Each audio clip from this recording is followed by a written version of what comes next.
Olá, boa noite. Você já atendeu algum paciente com alergia a múltiplos alimentos? Ou com suspeita de alergia a múltiplos alimentos? É sobre isso que nós vamos conversar hoje. Eu sou a doutora Raquel Bicudo, sou nutricionista, doutora em Ciências Aplicadas à Pediatria e te ajudo a ter mais segurança no atendimento de pessoas com alergias alimentares ou suspeita de alergias alimentares para que você se destaque na sua profissão. Então, minhas falas hoje vão para nutricionistas e pediatras. E o tema de hoje, ele foi inspirado na dúvida que uma das minhas alunas e colega de profissão, uma outra nutricionista, me encaminhou hoje. Ela me encaminhou uma dúvida a respeito de um caso de uma criança que, segundo ela, teve o diagnóstico de dermatite atópica, está sendo acompanhada por dermatologista, também teve um encaminhamento para gastroenterologista e ainda não conseguiu tratamento com uma consulta com alergologista. Mas foi essa a dica que eu dei, que essa criança, ela precisa passar em consulta com alergologista e isso é urgente. Então eu vou contar um pouco esse caso. Antes de eu começar a falar sobre esse caso, por favor, me sinalizem se o som está bom. Eu estou testando um microfone novo, então eu não sei como que está aí. Se vocês puderem me dar um feedback em relação à qualidade do som, que às vezes eu tenho a impressão que parece que eu estou falando numa caixa quando eu falo com esse som aqui. Se vocês puderem me sinalizar, me digam se está bom assim, senão eu tiro esse fone de ouvido, tá? Bom, o caso que foi questionado hoje é de uma criança que tem 9 meses de idade e que, como eu disse, tem um diagnóstico de uma dermatite atópica, mas a procura foi porque a queixa é a seguinte: o que foi observado foi que essa criança está reagindo a vários alimentos, muitos alimentos. Então, segundo a mãe, ela começou, antes ela comia arroz, não tinha nada, mas agora começou a reagir com arroz, reagiu com maçã, reagiu com vários alimentos, já consome fórmula à base de aminoácidos livres e então, mas essa criança continua apresentando reações. Reações essas que, segundo o relato, são reações de prurido cutâneo, exacerbação de prurido cutâneo e uma vermelhidão cutânea generalizada, com pior, então, também desses quadros de eczema, em localizações como as dobras de punho e cotovelo, tornozelo, aquelas lesões típicas, características da dermatite atópica. E então vem esse caso, né, com ela está reagindo a tudo. Então, o meu primeiro questionamento foi: espera, quais são as reações? Em quanto tempo elas aparecem? Em quanto tempo elas duram? Essa criança está sendo medicada ou essas reações elas melhoram espontaneamente? Qual é o quadro? E a informação que eu tive é de que a criança vem tomando antialérgico até de rotina, de 12 em 12 horas, porque ela está num quadro extremamente, assim, em crise de sua dermatite atópica. Bom, então, diante disso, me veio à mente para falar sobre um tema que é a história da alergia a múltiplos alimentos, né? E comentar, inclusive, o capítulo que eu escrevi nesse livro aqui, sobre esse livro, Terapia Nutricional na Alergia Alimentar em Pediatria, eu colaborei com o capítulo de dermatite atópica, falando sobre alergia a múltiplos alimentos, e, curiosamente, eu atualizei esse capítulo mantendo uma informação que a gente tinha na primeira versão desse livro, primeira versão desse livro, né, na primeira edição dele, junto com outras nutricionistas, na verdade, porque éramos todas mulheres trabalhando juntas, a gente escreveu aqui um capítulo falando sobre alergia a múltiplos alimentos e dando uma sugestão de dieta oligoalergênica. Alguém aí já ouviu falar em dieta oligoalergênica? Ou já teve alguma experiência com isso? Olha, eu vou contar para vocês o seguinte. Quando nós escrevemos esse capítulo pela primeira vez, falando de dieta oligoalergênica, na primeira edição desse livro aqui, juntamos, né, algumas mulheres, algumas nutricionistas com experiência em alergia alimentar. Então, estava a Renata Pinotti, a Glauce, eu, na época a Michele Caetano, que era uma nutricionista que atuava comigo também, lá com o nosso grupo da Unifesp, né? E a doutora Márcia Malozzi, que é uma legista muito experiente, nossa chefe lá do ambulatório de alergia alimentar do Hospital São Paulo, que tem grande experiência também com dermatite atópica. A doutora Márcia também escreveu comigo o capítulo na segunda edição desse livro. E para nós, escrever esse capítulo não foi nada fácil. Por quê, gente? Porque como nutricionistas, nós acreditamos que os alimentos podem servir como remédio para as pessoas, né? Que o alimento tem muitas funções e dentre elas ele também vai ter uma função ali para ajudar a melhorar esse sistema imunológico e melhorar esse processo inflamatório. Então, para nós era muito difícil pensar em dieta oligoalergênica, porque essa dieta oligoalergênica ela tem pouquíssimos alimentos dentro de cada grupo alimentar. Eu vou até comentar aqui quais são os alimentos que entram nessas propostas de dietas oligoalergênicas, né, para falar um pouco mais sobre isso. Mas para nós aquilo era difícil de aceitar. Na época, a gente debateu muito, do tipo, poxa vida, mas preciso disso? Não é possível. Quem são os pacientes que precisam disso? Isso é desumano. Imagina, tamanha restrição, e depois para repor todos esses alimentos, como é que fica e tudo mais. Então, ao longo dessa vida de experiências, há muitos anos, eu já não passo mais por essa situação onde a gente chega a pensar em orientar uma dieta oligoalergênica. Porque realmente é muito difícil seguir uma dieta oligoalergênica. Ela é muito monótona, né? Então é difícil de seguir. E hoje a gente já não segue essa linha de partir para as exclusões, tá? Então a gente precisa sempre tentar refletir, será que precisa mesmo disso? Porque uma questão que é muito importante dizer, e aqui tem a legista muito experiente, eu quero até falar boa noite para a Desirê, que está aqui, que acabou de entrar, inclusive estará comigo numa live na semana que vem. Nós agendamos uma live para quarta-feira da semana que vem, às 20 horas, onde a gente vai ter mais oportunidade aí de ouvir a opinião do alergista, né? Então, o que acontece com a dermatite atópica, e aí eu estou falando um pouco que sei, porque depois eu quero ouvir complementos sobre isso numa próxima live, né? Mas o que a gente vê é o seguinte, a dermatite atópica, primeiro, ela pode ser confundida com outras doenças de pele. Então, é sempre importante fazer um diagnóstico adequado, eliminar todas as outras possibilidades aí de diagnóstico diferencial. Então, existem critérios para poder determinar se esse paciente tem dermatite atópica ou não. Em dezembro do ano passado, foi publicado na revista da ASBAI uma atualização sobre esse tema, sobre a dermatite atópica grave. Um guia prático foi escrito sobre como conduzir os casos de dermatite atópica grave, né? E ali fica bem claro o quanto, primeiro que eu disse, né, a dermatite pode ser confundida com outras condições, aí outros problemas cutâneos, né, problemas de pele, mas quando é dermatite mesmo, também fica claro o quanto ela é multifatorial. Então, poluentes, fungos, ácaros, diversos alérgenos ambientais, contato com diferentes tecidos, o clima, se o clima é mais seco ou mais úmido, temperatura até da água, o sabonete que se usa, os cuidados com a hidratação cutânea, exposição ao sol ou não. São inúmeros fatores que vão interferir no curso dessa dermatite atópica.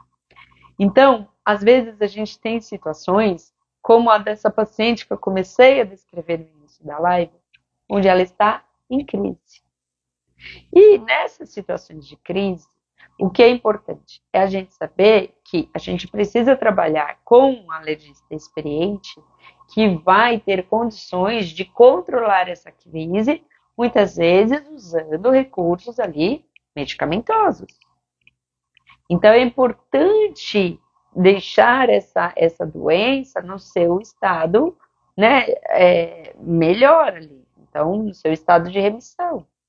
E quando essa pessoa está nessa crise, como essa criança está, às vezes vem essa impressão de que ela reage a tudo.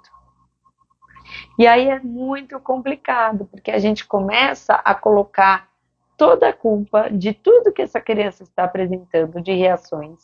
Então, essa vermelhidão cutânea, esse prurido cutâneo exacerbado, a piora do eczema, se tudo vai na conta dos alimentos, daqui a pouco você não tem mais o que oferecer para essa criança. Então, o que a gente precisa ter em mente é que existem essas fases de crise, então é uma doença cíclica que tem momentos em que ela pode estar pior, tem momentos em que ela pode estar melhor, até mesmo fatores psicológicos, emocionais podem trazer piora dessa pele. Então, a gente precisa estar muito atento a essas questões.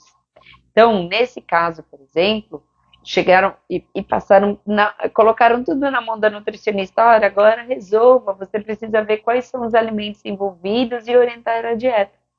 Porém, ela, sendo minha aluna, ela tem a clareza de que ela não vai conseguir resolver isso sozinha.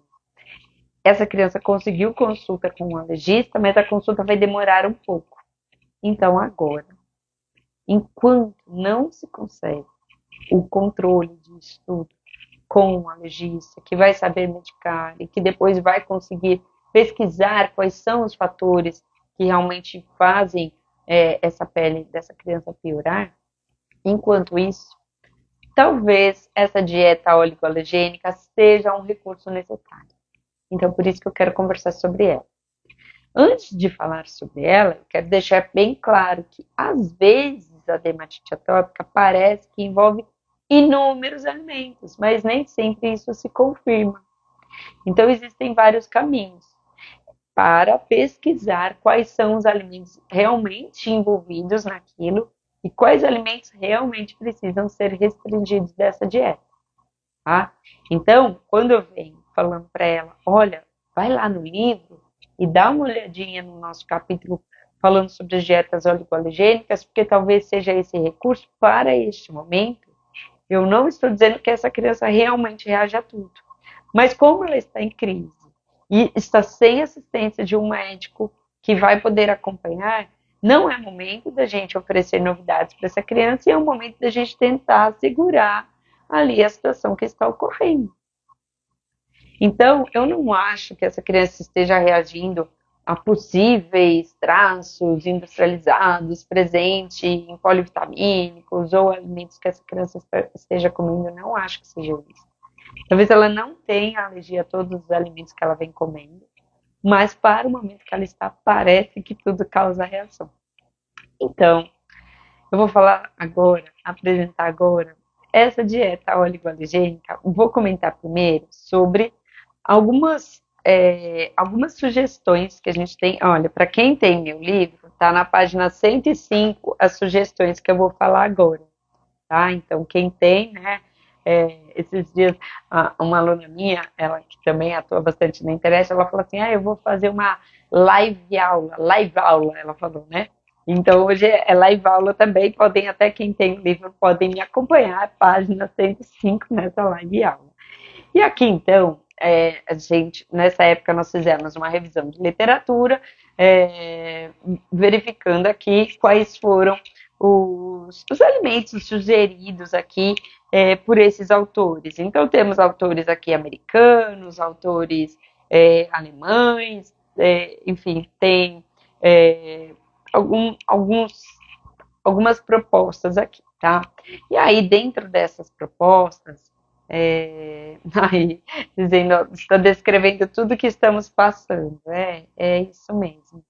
Então, é uma situação que a gente tem que ter um pouquinho de calma e entender que essas propostas aqui não são dietas para serem seguidas por longos períodos.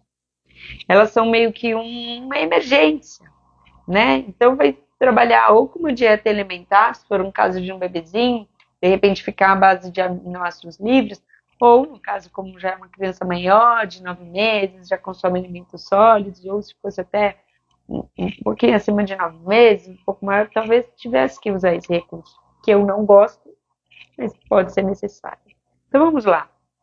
Eu vou citar os alimentos que aparecem por aqui por grupos alimentares. Se vocês quiserem, podem até tomar nota, tá? Pega aí caderno e caneta, que agora eu vou falar sobre esse conteúdo de fato. Então, no grupo dos cereais, raízes e tubérculos, arroz é um alimento que aparece em todas essas propostas aqui. Alguns colocam arroz branco, outros arroz brancos e arroz parboilizado. E aí, assim, quando a gente pensa, nossa, pode arroz? Gente, aí qual é o papel do Nutri? Bom, se pode arroz, pode biscoito de arroz, pode arrozina, né, que é aquela arroz que de repente vai conseguir fazer, engrossar algum líquido, um leite ou algum outro líquido para fazer um molho, alguma coisa, que pode entrar num preparo de uma panqueca, pode então um macarrão de arroz, pode arroz de dá para fazer o arroz de tudo quanto é jeito, faz uma papa, forma um bolinho, faz esse arroz assado, faz esse arroz. Então a gente tem que usar a cabeça para pensar em todas as possibilidades para que a gente possa construir um cardápio tendo aqui o arroz como o único cereal que aparece nas propostas desses artigos aqui. Então, arroz é o único cereal que aparece. Não aparece aveia, não aparece trigo, não aparece milho nessas propostas aqui, tá? Como tubérculos, aparece a batata doce, em dois autores sugerem a batata doce, e aí também a gente vai pensar na batata doce cozida, na batata doce chips, na batata doce engrossando um mingau, fazendo alguma preparação, a gente vai pensar num purê de batata doce, vamos explorar a batata doce, tá? Doce de batata doce, e o que a gente vai conseguir construir de cardápio, porque essa pessoa vai ter que tomar café da manhã, almoçar, tomar um lanche da tarde, jantar. E olha só, a batata doce aparece como única proposta aqui aqui eu estou falando de 4 artigos, tá? Com essas sugestões de dieta eólico-alergênica. E aqui aparece também um dos artigos a tapioca.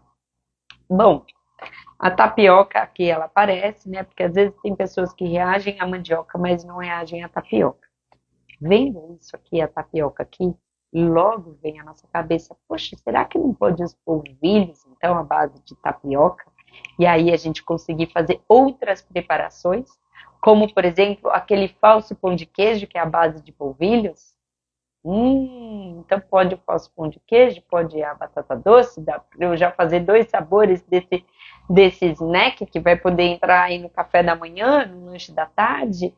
Posso colocar isso em preparações. Então, olha como o nutricionista, quando ele pensa no alimento, ele já tem que tentar usar. Volta lá para as aulas de técnica dietética e pensa o que eu consigo fazer com esse ingrediente. Foi assim, gente, que foram desenvolvidas as receitas nos livros de alergia a múltiplos alimentos que nós fomos desenvolvendo ao longo desses anos, né? Nós temos alguns livros publicados, alguns com PDF disponível, outros à venda, mas foi assim que fomos pensando. Então, falei desse grupo nessas propostas internacionais e agora eu já vou comentar sobre o que nós propusemos de alimentos para esse grupo na nossa dieta oligoalergênica adaptada que nós publicamos aqui nesse capítulo.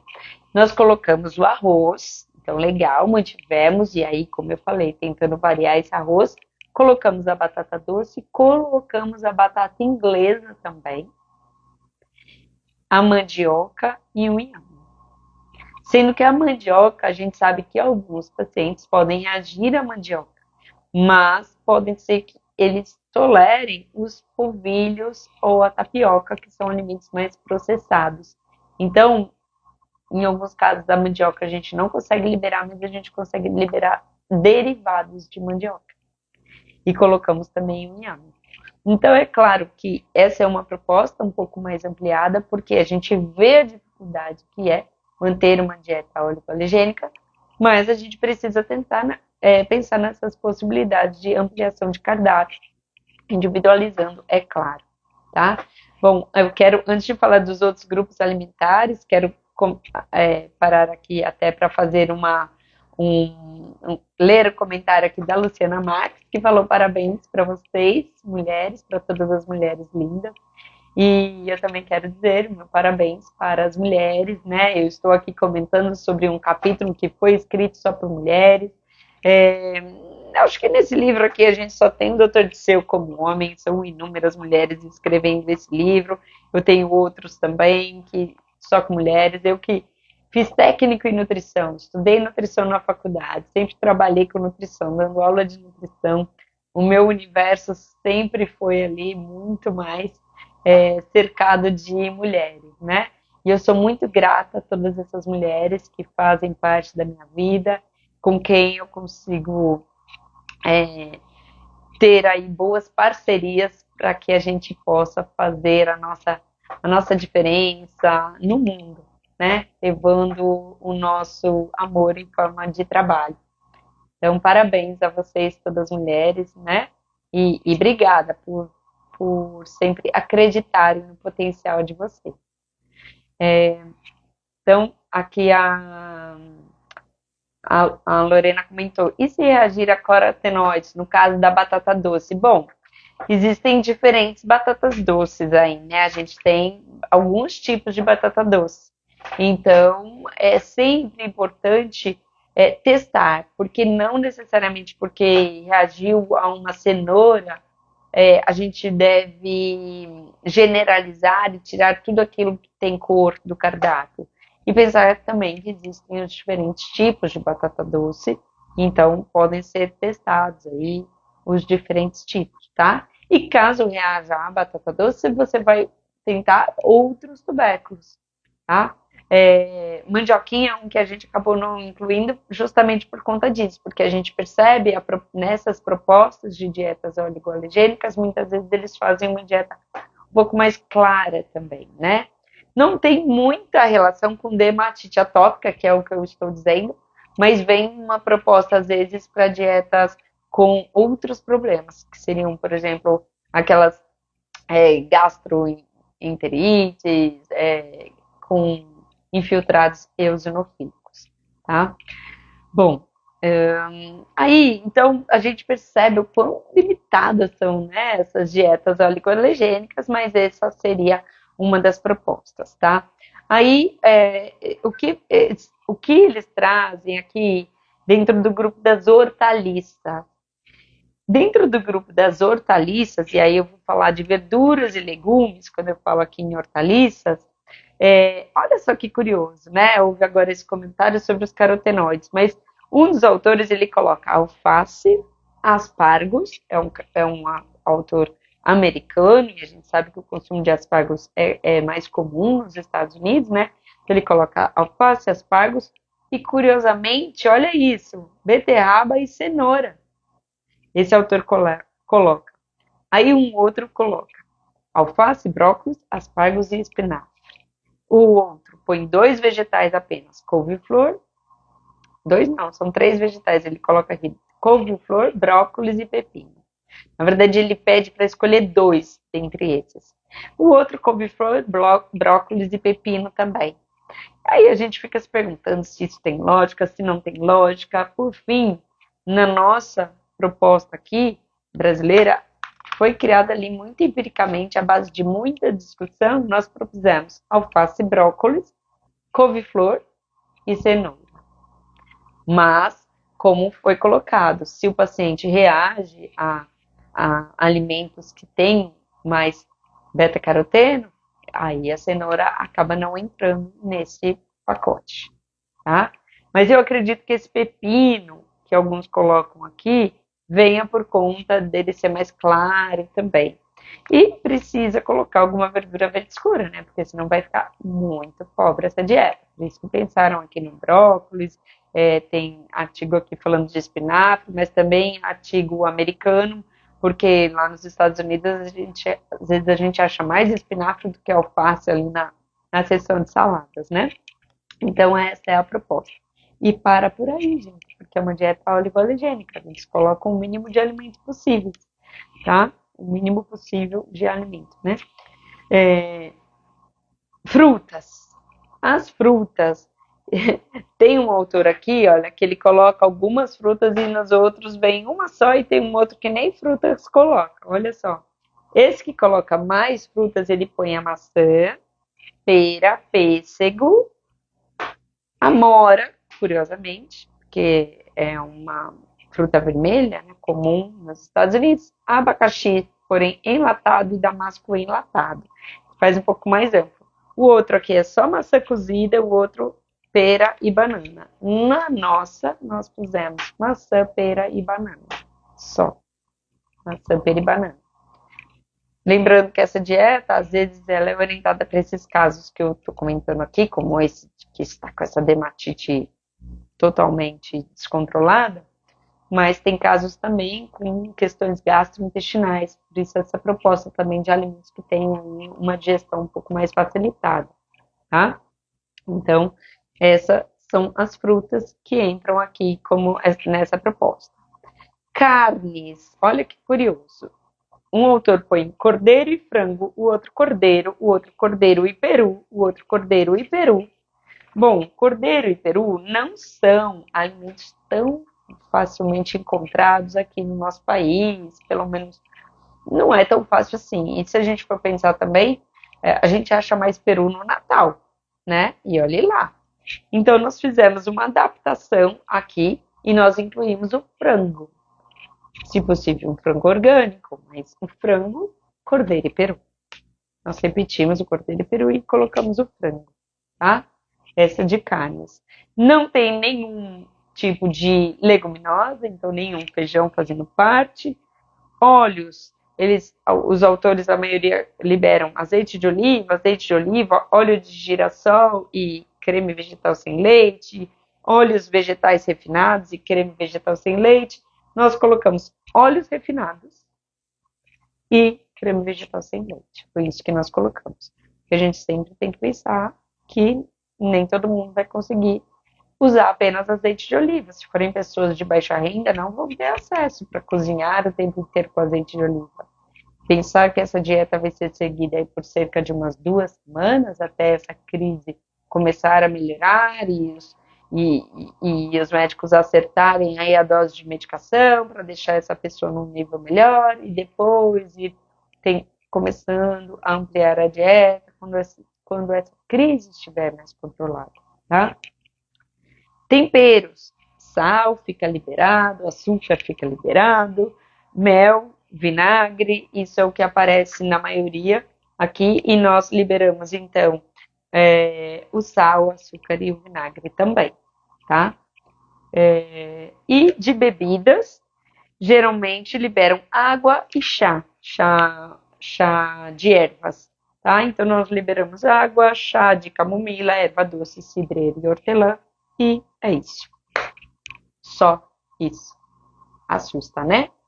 Aí o Nutri fica pensando, caramba, como que eu vou fazer? Gente, nessa dieta, até maçã do amor a gente receitava. Porque pode açúcar, pode maçã. O que eu posso fazer para essa pessoa comer em algum momento? Porque ela é tão restritiva que acaba ficando, às vezes, até óleo não, acaba ficando hipocalórica se a gente não tomar cuidado. Então, apesar de que podem criticar, eu critico também, o que esse açúcar está fazendo aí? Vai ser péssimo para o intestino, vai inflamar mais. E vocês não sabem quantas noites nós ficamos discutindo, quantas tardes nós ficamos discutindo para ter coragem de fazer uma proposta dessa, que para nós é uma proposta indecente.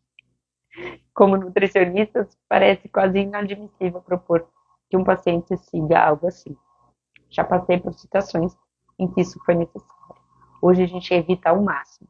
E é por isso que hoje, nas minhas aulas e cursos, eu sempre coloco que a dieta de restrição não é o único e muito menos o melhor caminho quando a gente fala de alergias alimentares. E que o esclarecimento do diagnóstico é fundamental, porque a gente sempre precisa pensar, essa restrição é de fato necessária? Estou deixando bem claro que essa dieta horrorosa, essa proposta horrorosa de dieta oligoalergênica que eu acabei de apresentar, ela pode ser um recurso, assim, em último caso.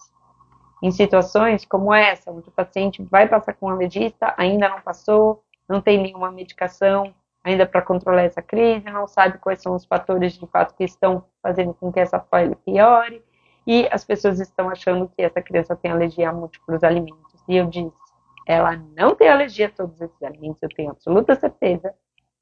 E eu sei que agora, no momento, parece que tudo está piorando a pele dela, mas eu tenho certeza que, controlado isso, pouco a pouco, essa dieta poderá ser expandida.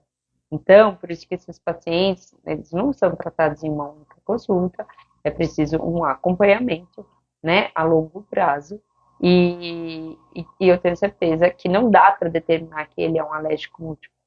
Agora ele está se comportando como sendo um alérgico múltiplo, e aí a dieta ela vai entrar para ajudar a tentar não colocar mais lenha nessa fogueira, mas ela tem que ser seguida pelo menor período possível, certo? E aí, então, junto, nutricionista e médico vão conseguir ir expandindo essa dieta e encontrando de fato quais são os alimentos envolvidos, quais não são. Pode ser até que não encontre alimentos envolvidos. Então, é muito importante que essa dieta, ter em mente que essa dieta não deve ser seguida por longos períodos, porque senão as consequências virão, consequências nutricionais, consequências clínicas, porque eu deixo de ter alimentos como recursos para combater essa inflamação, para evitar infecções, ou ajudar na recuperação de infecções caso ocorram, porque a gente sabe que dermatite atópica acaba trazendo como consequência a infecção, porque a pessoa vai se coçar e aí os micro-organismos eles vão se infiltrar e aí vão ter as infecções. Então, a gente sabe que isso é de fato de difícil controle. Mas cuidado com esse rótulo de que é um paciente alérgico a múltiplos alimentos. Isso. É momentâneo, é verdade, mas é momentâneo, né? Então, eu vou ler aqui alguns comentários. Açúcar demerara faz mal? Não faz mal. Que qualquer açúcar, assim, é que estamos falando de uma dieta oligoalergênica, e aí o açúcar está entrando nessa proposta. Mas se eu estivesse falando de qualquer outra dieta, a gente tem que tentar usar o mínimo de açúcar possível, né? A gente sabe que consumir açúcar em excesso não será bom para a nossa microbiota intestinal, isso vai trazer consequências, então, posteriormente, né, para a saúde aí de maneira geral. Então, é melhor evitar açúcar de adição na maioria das situações. E quando a gente pode consumir frutas e outros alimentos, a gente vai tentar aprender a apreciar o sabor verdadeiro que os alimentos têm, não utilizando tanto esse recurso do açúcar. Mas, em algumas preparações culinárias, em algumas situações como essa, o açúcar ele não precisa ser proibido, mas ele pode ser usado com moderação. Aí, se você me pergunta qual o melhor açúcar, olha, nenhum é milagroso, mas é claro que quanto menos refinado ele for, melhor, né? Ou menos pior, certo? Então, o maior cuidado é em relação à quantidade que vai ser utilizada, tá? Essa é a minha opinião aí como nutricionista que pensa nas questões nutricionais, mas pensa também nas questões comportamentais e que sabe que não é para ser feito nenhum tipo de terrorismo nutricional. Então, eu não estou dizendo que não é para usar de maneira nenhuma, mas a gente pode aprender a não adoçar sucos e aprender a apreciar o verdadeiro sabor dos alimentos, tá? Essa é uma ideia. Tio. que eu tenho em relação a esse uso do açúcar. Não sei a opinião de outros nutris, se quiserem comentar aqui, fiquem à vontade, tá? Deixa eu ver mais perguntas e comentários que vi que tiveram aqui a respeito disso. A doutora, preciso de uma consulta com você. Pode me chamar no direct depois, ou até mesmo no link da minha bio, dá para falar direto no meu WhatsApp para poder fazer atendimentos. Eu atendo uma vez por semana, tá? Como eu trabalho muito com cursos voltados para a formação de outros profissionais, eu atendo uma vez por semana. Então, pode entrar em contato comigo, caso queira. E aí, falando sobre essa questão dos cursos, eu quero aproveitar para fazer um convite muito especial para vocês. Entre os dias 20 a 27 de março, eu vou oferecer a semana de alergia alimentar para nutris e pediatras. Será um evento online, gratuito, para você participar, basta fazer a sua inscrição, tem link na bio para você se inscrever. Então, você se inscreve e vem participar dessa semana da alergia alimentar para nutris e pediatras. A ideia dessa semana é ajudar os profissionais a se sentirem mais seguros para atender pessoas com alergia alimentar ou com suspeita de alergia alimentar, como esse caso que eu vim comentando ao longo dessa live, e também fazer com que, tendo essa segurança, os profissionais possam se destacar na profissão e ajudar de verdade os seus pacientes. E a outra questão é, eu quero cada vez mais aumentar a rede de nutricionistas e médicos que trabalham em equipe, que sabem trabalhar em conjunto, que entendem e respeitam qual é o papel do nutricionista e qual é o papel do médico, seja ele pediatra, alérgico, gastro, no atendimento de pessoas com alergias alimentares. Então, a ideia é valorizar o papel de cada um, para que cada profissional saiba qual é o seu papel, tenha orgulho de exercê-lo com propriedade e ali sabendo o que está fazendo, né? Então, atendendo com segurança e que saibam conversar de uma forma que eles consigam se entender. Então, quando a gente vem discutindo esse caso de dermatite atópica, por exemplo, a gente vai discutir sobre dermatite e falar sobre as características da dermatite, falar sobre quais são os artigos que nós podemos ler para basear as nossas condutas. Se os profissionais buscarem as informações nas mesmas fontes, fica muito mais fácil o diálogo, fica muito mais fácil entender qual é aquela proposta. Então, quando você entende, você vai ver, nossa, a Raquel pode parecer maluca quando ela mostra essa dieta ólico-alergênica, que ela mesma diz que é uma dieta maluca, mas quando se entende, você vai entender quando é possível usar, como você vai usar, por quanto tempo você vai usar. Tá? Então, às vezes a gente tem dessas maluquices ao longo do tratamento, né? Então, como disse a Luciana, é algo que é momentâneo, não vai virar uma verdade. Ninguém está propondo para seguir isso por um longo período de tempo, certo? Boa noite, Ana Lúcia, que acabou de chegar na live, obrigada pela presença. Então, eu estou cumprimentando a Ana Lúcia porque ela é uma frequentadora assídua das lives, né? Então, a gente já se conhece bem por aqui e eu sempre fico feliz em vê-la por aqui e participando, né?